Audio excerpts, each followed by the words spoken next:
Welcome to the Leo. నిన్న అసెంబ్లీలో చంద్రబాబు గారు మాట్లాడుతూ ఒక కామెంట్ అయితే చేశారు. ఇప్పుడు అందరూ దాని గురించే చర్చించుకునే పరిస్థితి ఏంటంటే, నువ్వు యేసు ప్రభువుకైతే బహిరంగ క్షమాపణ చెప్పావు కదా, గతంలో తప్పు దొర్లిందని చెప్పి, మరి ఎందుకు వెంకటేశ్వర స్వామి విషయంలో ఎందుకు ఆ క్షమాపణ చెప్పటం లేదని నిన్న చంద్రబాబు గారు అసెంబ్లీ సాక్షిగా అడిగారు. దానికి ఆయన ఒక పేపర్ కూడా చూపించారు. ఏంటి విషయం అంటే చాలామందికి తెలియకపోవచ్చు. విషయం ఏంటంటే, గతంలో సాక్షి పత్రిక పెట్టిన కొత్తలో ఒక యేసు ప్రభు ఫోటో వేయాల్సినటువంటి ప్లేస్లో మరొక ఫోటోనే ప్రచురించారు. సో ప్రచురించిన తరువాత నెక్స్ట్ డే ఏం చేశాడంటే, జగన్మోహన్ రెడ్డి ఒక క్షమాపణ కోరుతూ ఒక సవివరమైనటువంటి లేఖను విడుదల చేశాడు. సో అసలు మా పత్రిక పెట్టిందే పవిత్రమైనటువంటి ఈస్టర్ పర్వదినంలో ఈరోజు నేను ఇలా ఉన్నాను, తెలుగు ప్రజలందరూ మా పత్రికను ఆదరిస్తున్నారు, మా నాన్న ముఖ్యమంత్రిగా ఉన్నాడంటే కారణమే ఆ యేసు ప్రభు అని చెప్పి అంత పవిత్రతతో నమ్మే వ్యక్తిని నేను. కానీ జరిగిన తప్పుకు మేమందరం చింతిస్తున్నాము, బేషరతుగా క్షమాపణ చెబుతున్నాను, మాకు ఇందులో ఎటువంటి భేషజాలాలు లేవు, తప్పు జరిగిందని మేము ఒప్పుకుంటున్నామని చెప్పి ఒక సవివరమైనటువంటి లేఖ రాసి కింద వైఎస్ జగన్ అని చెప్పి ఆయన పేరు కూడా రాశారు. సరే, తప్పే, ఖచ్చితంగా ఏ దేవుడి విషయంలోనైనా సరే తప్పు దొరికితే ఖచ్చితంగా క్షమాపణ చెప్పాలి. ఆ రోజు జగన్ చేసింది మంచి పనే కాదని మనం అంటలే. ఎందుకంటే ఎవరైతే క్రిస్టియన్స్ మనోభావాలు దెబ్బతిని ఉంటాయో వాళ్ళని బహిరంగ క్షమాపణ అడిగాడు, ఓపెన్గా అడిగాడు, తప్పులేదు, మంచి విషయం, మెచ్చుకోవాలి మనం దాన్ని. మరి ఇప్పుడు తిరుమల వెంకటేశ్వర స్వామి విషయంలో ఎందుకు బహిరంగ క్షమాపణ అడగలేదు?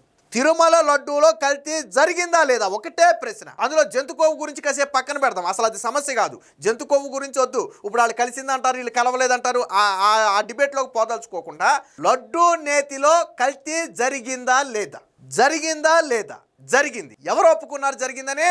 వైవి సుబ్బారెడ్డి ఒప్పుకున్నాడు. జంతు కొవ్వు అయితే లేదు కానీ కల్తీ జరిగిందని చెప్పి ఆయన ఒప్పుకున్నాడు కదా. మరి ఇప్పుడు జగన్మోహన్ రెడ్డి క్షమాపణ చెప్పాలా వద్దా? నువ్వు ఆ రోజు చిన్న ఫోటో తప్పు దొరలిందని చెప్పి నువ్వు ఒక పేజీ, నేను చూపిస్తప్పుడు అది ఒక పేజీ క్షమాపణ కోరావు కదా. మరి ఈరోజు వెంకటేశ్వర స్వామి విషయంలో ఎందుకు క్షమాపణ చెప్పలేదు? ఇదే నిన్న చంద్రబాబు గారు అసెంబ్లీలో అడిగిన ప్రశ్న. ఎస్, నిజమే కదా, నిన్న చంద్రబాబు గారు ఆ ఫోటో చూపించిన తర్వాత అందరికీ అర్థమైంది, అరే నిజమే కదా, జగన్మోహన్ రెడ్డి ఆ రోజుల్లో ఇన్ని ప్రతివత కబుర్లు చెప్పాడు, ఏ దేవుడైనా నాకు సమానమే అన్నాడు, ఎవరికి తప్పు జరిగినా క్షమాపణ చెప్పాలన్నాడు. మరి ఈ వెంకటేశ్వర స్వామి లడ్డూ విషయంలో కల్తీ చేసి నిర్లజ్జగా నిస్సిగ్గుగా అదే సాక్షి పత్రికలో గోవిందా గోవిందా అని చెప్పి సూక్తులు రాసుకుంటూ అసలు కల్తీనే జరగలేదు, సిట్టు మాకు క్లీన్ చిట్ ఇచ్చిందని రాసుకున్నారు. అంటే ఎంత నీచానికి ఒడిగట్టారా? అంటే హిందూ భక్తులు అంటే చులకనా ఇది ఒక రకంగా? నువ్వు యేసు ప్రభువుకు సంబంధించినటువంటి భక్తులు ఉన్నారో వారికి క్షమాపణ చెప్పావు, తప్పు లేదు, జరిగింది కాబట్టి చెప్పావు. మరి ఎప్పుడు ఈరోజు హిందువుల విషయంలో ఎందుకు ఇంత చిన్న చూపు? హిందువులకు ఎందుకు జగన్మోహన్ రెడ్డి క్షమాపణ చెప్పడు? ఇది నిన్న స్వయంగా చంద్రబాబు గారు అసెంబ్లీలో అడిగితే ఈరోజు వైసీపీ గిల్ల కొట్టుకుంటుంది. ఎందుకని? ఇప్పుడు అందరూ అదే కదా అడిగేది. అరే బాబు, నువ్వు క్రిస్టియన్ విషయంలో క్షమాపణ చెప్పావు కదా, మరి హిందూ విషయంలో ఎందుకు క్షమాపణ చెప్పవు అనేది ఇప్పుడు ప్రశ్న. అరే నిజమే కదా, చంద్రబాబు గారు చెప్పింది నిజమే కదా. ఆ రోజు ఇన్ని సూక్తు కబుర్లు చెప్పారు, ఆ ప్రతివతలాగా మాట్లాడాడు. ఈరోజు దేవుడి విషయంలో కల్తీ జరిగిందని ఎవరు చెప్పారు? సరే, చంద్రబాబు గారు ఎన్డీబీ రిపోర్ట్ చదివారు, దాన్ని పక్కన పెడదాం. నీకు నమ్మకం లేదు కదా, అది పక్కన పెడదాం. సిట్ ఏం చెప్పింది? ఒక్క చుక్క పాలు లేకుండా 100కు 100% కెమికల్స్తోనే నెయ్యి తయారు చేశారని చెప్పారు కదా. అంటే నువ్వు ప్రసాదాన్ని అపవిత్రం చేసావు, దేవుడికి ఇచ్చే నైవేద్యాన్ని అపవిత్రం చేసావు. సో చివరికి దీపారాధనలో కూడా అదే అపవిత్రమైనటువంటి నేతిని వాడారు. అంటే మొత్తంగా నువ్వు కోట్ల మంది హిందువుల మనోభావాలు దెబ్బతీసావు. మరి నువ్వు నీకు తెలిసి జరిగిందో తెలియక జరిగిందో నువ్వు క్షమాపణ అయితే చెప్పాలి కదా. ఒకవేళ నీకు తెలియక జరిగింది, నాకు తెలియకుండానే జరిగింది, నేను ముఖ్యమంత్రిగా ఉన్నప్పుడు టీటీడీలో ఏం జరిగిందో నాకు తెలియదు, కానీ జరిగిన దానికి నేను ఈరోజు చింతిస్తున్నాను, హిందువులందరికీ ఆ రోజు నేను సీఎంగా ఉన్నాను కాబట్టి నేను క్షమాపణ చెప్తున్నానని ఎందుకు బహిరంగ క్షమాపణ చెప్పవు? ఎందుకు చెప్పడం? మీకు ఇంకొక ఎగ్జాంపుల్ కూడా చెప్తా. మొన్న నారా లోకేష్ ఒక నేషనల్ మీడియాతో డిబేట్కి వెళ్ళిన సందర్భంలో బేషరతుగా హిందువులందరికీ నేను క్షమాపణ చెబుతున్నాను అని చెప్పి నారా లోకేష్ మాట్లాడితే అప్పుడు యాంకర్ అడిగింది, మీరు కాదు కదా అప్పుడు అధికారంలో ఉంది, మీరెందుకు క్షమాపణ చెప్తున్నారని చెప్పి యాంకర్ అడిగితే, ఇక్కడ పార్టీలతో సంబంధం లేదు, ఈ లడ్డు అనేది ఆ సెంటిమెంట్తో కూడినటువంటి వ్యవహారం, కోట్లాది మంది భక్తులు దాన్ని అత్యంత పవిత్రమైనటువంటి పదార్థంగా భావిస్తారు. సో ఒక రాష్ట్రానికి మంత్రిగా నేను ఉన్నాను కాబట్టి గతంలో నేను మా ప్రమేయం లేకుండా జరిగినా సరే దానికి నేను క్షమాపణ చెబుతున్నాను, ఇలాంటివి భవిష్యత్తులో జరగకుండా చూసుకుంటామని చెప్పి ఎంత హుందాగా ఒప్పుకున్నాడు. ఆ రోజు చంద్రబాబు గారు ఉన్నారా కల్తీ జరిగినప్పుడు? నారా లోకేష్ ఉన్నాడా కల్తీ జరిగినప్పుడు? వాళ్ళ ప్రభుత్వం ఉందా కల్తీ జరిగినప్పుడు? లేదు కదా. కానీ ఏం చెప్పాడు ఆయన? పార్టీలతో సంబంధం లేదు ఇక్కడ, తప్పు జరిగిన మాట వాస్తవం. అది ఆడ ప్రభుత్వంలో జరిగినా ఇప్పుడు ఆ రాష్ట్రానికి నేను మంత్రిగా ఉన్నాను కాబట్టి, బాధ్యతాయుతమైనటువంటి పదవిలో ఉన్నాను కాబట్టి, అప్పుడు జరిగిన తప్పుకి నేను ఇప్పుడు క్షమాపణ చెబుతున్నాను అని చెప్పి ఎంత హుందాగా మాట్లాడాడు. మరి ఇదే జగన్మోహన్ రెడ్డి నీకు తెలియకుండా జరిగితే అదే చెప్పు, నాకు తెలియకుండా జరిగింది, ఏది ఏమైనా నేను సీఎంగా ఉన్నప్పుడు జరిగింది కాబట్టి నేను భక్తుల్ని క్షమాపణ కోరుతున్నానని ఓపెన్ స్టేట్మెంట్ ఇవ్వు. ఎందుకు ఇవ్వవు? ఎందుకు మళ్ళీ లడ్డూలో కల్తీ లేదని ఎందుకు రివర్స్లో వితండవాదం చేస్తావు? సిట్టు చెప్పింది కదా, కొవ్వు సంగతి దేవుడెరుగు, పక్కన పెట్టు, ఆ పాప మీద దేవుడే చూసుకుంటాడు. నేనైతే ఒకటి బలంగా నమ్ముతున్నా, ఏంటంటే 151 సీట్ల నుంచి 175 సీట్లకి వెళ్తాను, వైనాట్ 175 అన్న జగన్మోహన్ రెడ్డి ఇలాంటి ఘోరమైన పాపాలు చేశాడు కాబట్టే ప్రతిపక్ష హోదా కూడా లేకుండా 11 సీట్లకు పడిపోయాడని నేను నమ్ముతున్నా. నువ్వు జగన్మోహన్ రెడ్డి నమ్ముతాడో లేదో నాకు తెలియదు, కానీ నేను ఖచ్చితంగా వెంకటేశ్వర స్వామి మహిమే అనుకుంటున్నాను. నేను ఇలాంటి వాడిని రాజకీయాలకు దూరంగా ఉంచాలనే ఉద్దేశంతోనే 11 సీట్లకు పడేసి ఆ బలుపుని తగ్గించాడు అని నేను అనుకుంటున్నా. నేను ఖచ్చితంగా అలాగే అనుకుంటున్నా. ఎందుకంటే నువ్వేమన్నావు, నీకు వచ్చిన సీట్లన్నీ 151, నువ్వెన్ని వస్తాయి అన్నావు? 175 వస్తాయి అన్నావు. ఎన్ని వచ్చినాయి నీకు? 11 వచ్చినాయి. మరి దేవుడి మహిమ లేకుండానే జరిగి ఉంటుందా?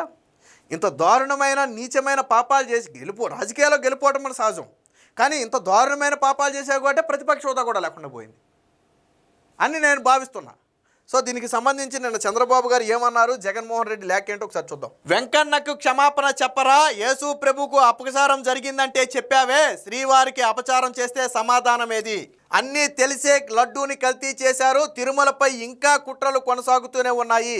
ఎక్కడికి వెళ్ళినా జగన్ వెంట బ్లేడ్ బ్యాచు, చావుకి పెళ్లికి రప్పా రప్పా ఒకటే మంత్రం.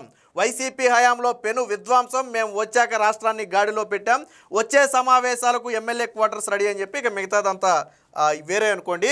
వెంకటేశ్వర స్వామి లడ్డూ ప్రసాదాన్ని అపవిత్రం చేశారు, స్వామివారికి నైవేద్యం ఇచ్చే నెయ్యిని కల్తీ చేశారు. ఇది మామూలు నేరం కాదు, ఏదో తెలియకుండా జరిగిన పొరపాటు కాదు, కుట్రతోనే నేరానికి పాల్పడ్డారు. తిరుమల పవిత్రతను దెబ్బతీసేందుకు వాళ్ళు చేస్తున్న కుట్రలు ఇంకా కొనసాగుతూనే ఉన్నాయని చెప్పారు. దీనికి సంబంధించి ఇంకొక వార్త ఉంది, ఒకసారి చూద్దాం. తిరుమల లడ్డూ వ్యవహారంపై ఎన్డీడీబీ నివేదిక తర్వాత వెంకటేశ్వర స్వామికి అపచారం చేశారని వెంటనే చర్యలు తీసుకోవాలని దేశంలోని పూజారులు, హిందూ మత పెద్దలు ఆందోళన వ్యక్తం చేస్తున్నారు. కనీసం ఆ పార్టీ ఇప్పటికీ కూడా జరిగిన తప్పును గుర్తించి వాస్తవికతలోకి రాలేదు. యేసు ప్రభువుకు అపచారం జరిగితే క్షమించు ప్రభువా అని జగన్ వేడుకున్న వార్తను సాక్షి ప్రచురించింది. మరి వెంకటేశ్వర స్వామికి చేసిన అపచారంపై అదే జగన్ ఎందుకు క్షమాపణ చెప్పటం లేదు అని సీఎం చంద్రబాబు ప్రశ్నించారు. సో ఇది కీలకమైనటువంటి ప్రశ్న. యేసు ప్రభువుకు తప్పు జరిగితే క్షమించు ప్రభువా అన్న జగన్ను వెంకటేశ్వర స్వామి విషయంలో అపచారం జరిగితే క్షమించు దేవుడా అని చెప్పి ఎందుకు అనటం లేదు అనేది చంద్రబాబు గారి ప్రశ్న. కరెక్టే కదా. నువ్వు రెండు మతాలని సమానంగా చూడాలి కదా. అంటే క్రిస్టియన్ నీ మతాన్ని ఒకలాగాను పరమతాన్ని ఒకలాగా చూడటం తప్పు కదా. నువ్వు రాజకీయాల్లో ఉన్నావు, మానవత్వం, మన దేశం ఏంటంటే ఆ లౌకికవాద దేశం. అంటే మన మతాన్ని గౌరవించాలి, పక్క మతాన్ని గౌరవించాలి, మన మతాన్ని ప్రేమిస్తాం, పక్క మతాన్ని గౌరవిస్తాం. సో అలాంటి విధానం ఉన్నటువంటి మన దేశంలో మరి జగన్మోహన్ రెడ్డి ఎందుకు ఈ విధంగా వ్యవహరిస్తున్నాడు? యేసు ప్రభు విషయంలో అయితే ఒకలాగా, హిందువుల విషయంలో అయితే ఒకలాగా ఎందుకు? నువ్వు ఇద్దరిని సమానంగా చూడాలి కదా. రెండూ తప్పులే కదా. యేసు ప్రభు ఫోటో పడటం ఎంత తప్పో, వెంకటేశ్వర స్వామి లడ్డూని కల్తీ చేయడం అంతకు 1000 రెట్లు ఎక్స్ట్రా తప్పది కదా. మరి అప్పుడు నువ్వు బహిరంగ క్షమాపణ ఎందుకు చెప్పలేదు? ఇది చంద్రబాబు గారు అడిగిన ప్రశ్న.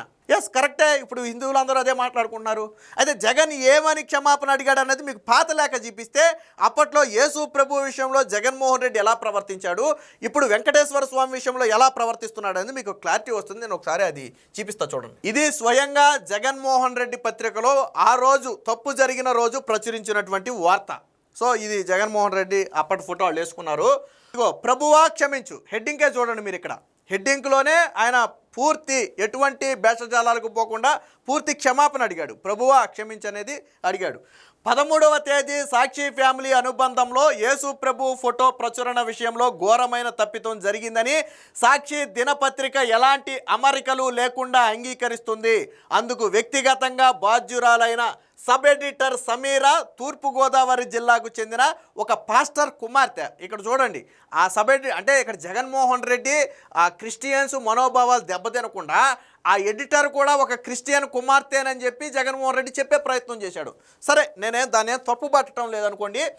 పాస్టర్ కుమార్తె జర్నలిజం మీద ఆసక్తితో సాక్షి జర్నలిజం కాలేజీలో శిక్షణ పొంది గత 3 నెలలుగా తనకు బాగా అవగాహన ఉన్న అంశం కాబట్టి ఆధ్యాత్మిక కాలం నిర్వహణ బాధ్యతను నిర్వహిస్తుంది. ఇంతవరకు ఆమె ఉద్యోగ బాధ్యత నిర్వహణలో ఎలాంటి పొరపాటు జరగలేదు. నిన్నటి రోజు మాత్రం ఇంటర్నెట్ నుంచి యేసు ప్రభు ఫోటో డౌన్లోడ్ చేసుకుంటున్నప్పుడు అశ్రద్ధ యామరపాటుగా ఉండి ఈ పొరపాటు చేసింది. ఈ తప్పు తన అశ్రద్ధ వల్ల అజాగ్రత్త వల్ల జరిగిందని ఆమె బేషరతుగా అంగీకరించి పశ్చాత్తాపడింది. అంటే తప్పు చేసిన ఎడిటరు బేషరతుగా పశ్చాత్తాపడిందని చెప్పి జగన్ చెప్పాడు. సో తాను కూడా పత్రిక తనది కాబట్టి తాను కూడా బేషరతుగా పశ్చాత్తాపడుతూ క్షమాపణ చెప్పాడు. సో ఇది మరి వెంకటేశ్వర స్వామి విషయంలో ఎందుకు చేయలేదనేది ఇప్పుడు మనం అడిగే ప్రశ్న. ఇంకా ఉందో చూడండి ఒకసారి. ఈ తప్పు కారణంగా ఆమెను సాక్షి నుంచి తొలగించవచ్చు. అటుపైన మిచ్చివస్ యాక్ట్ కింద ఆమెను జైలు పాలు కూడా చేయవచ్చు. సాక్షి దినపత్రిక క్రమశిక్షణాయుతంగా బాధ్యతాయుతంగా ప్రవర్తించిందని నలుగురిలో గుర్తింపు కూడా పొందవచ్చు. కానీ అది నిజమైన క్రైస్తవ జీవన విధానానికి అర్థం పడుతుందా? జగన్ ఏమంటాడంటే, ఇప్పుడు ఈ జరిగిన తప్పుకి మేము సాక్షి నుంచి తీసేయొచ్చు, కేసు పెట్టి అరెస్టు కూడా చేసేయచ్చు, అలాగే అరెస్టు చేయించేసో లేదా తొలగించేసో మేము ఎంత నిజాయితీగా పనిచేసామో చూడండి అని చెప్పి మేము డబ్బా కూడా కొట్టుకోవచ్చు. కానీ ఇక్కడేమంటున్నాడు చూడండి, కానీ అది నిజమైన క్రైస్తవ జీవన విధానానికి అర్థం పడుతుందా? మనం ఆమె తప్పును మన్నించలేకపోతే ఆ ప్రభువు చూపిన దారిలో పయనిస్తున్నట్టేనా? అటువంటి మీమాంస సందేహాలు నా మదిలో కదలాడాయి. ఎవరి మదిలో?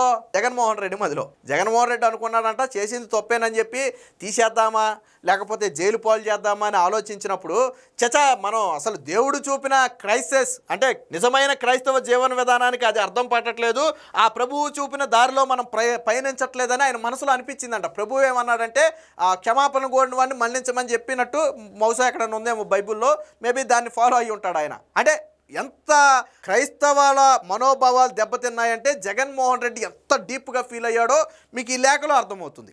మరి అదే హిందువుల విషయంలోకి వచ్చేటప్పటికి ఎందుకు ఫీల్ అవ్వట్లేదు అనేది ఇక్కడ మన ప్రశ్న.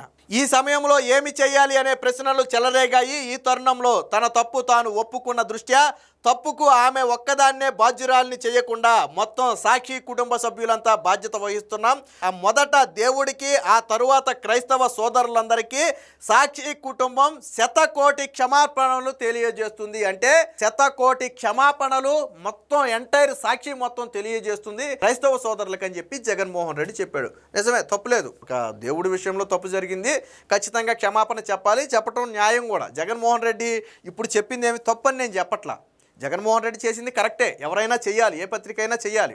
జగన్మోహన్ రెడ్డి చేసింది కరెక్టే.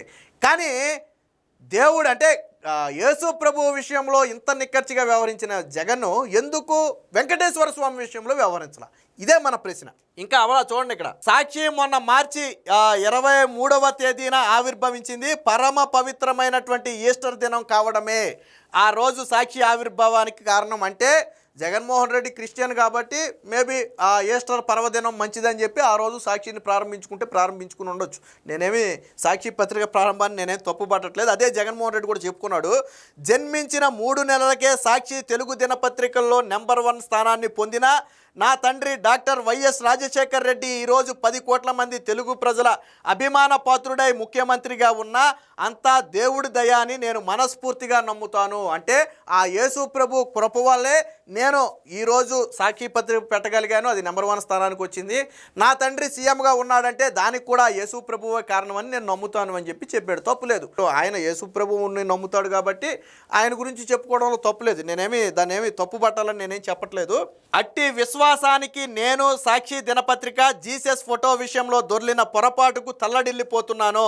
దైవం మెడల సాక్షి పత్రికలో అపచారం జరగటం నాకు ఎంతో బాధ కలిగించింది. ఈ ఓడు గుర్తుపెట్టుకోండి, దైవం పట్ల సాక్షి పత్రికలో అపచారం జరగటం ఎంతో బాధ కలిగించింది. అంటే ఒక పత్రికలో చిన్న ఫోటో విషయంలో అపచారం జరిగితేనే నీకు అంత బాధ కలిగితే, మరి ఏకంగా 20 కోట్ల లడ్డూలను కల్తీ నేతితో చేసి 100 కోట్ల మంది హిందువుల మనోభావాలు దెబ్బతీసావే, మరి అది చిన్న తప్ప? దానికి నీకు బాధ కలగలేదా? జగన్మోహన్ రెడ్డికి పశ్చాత్తాపం లేదా? నీకు తెలిసి జరిగిందా తెలియక జరిగిందా అనేది కాసేపు రాజకీయం, దాన్ని పక్కన పెడదాం.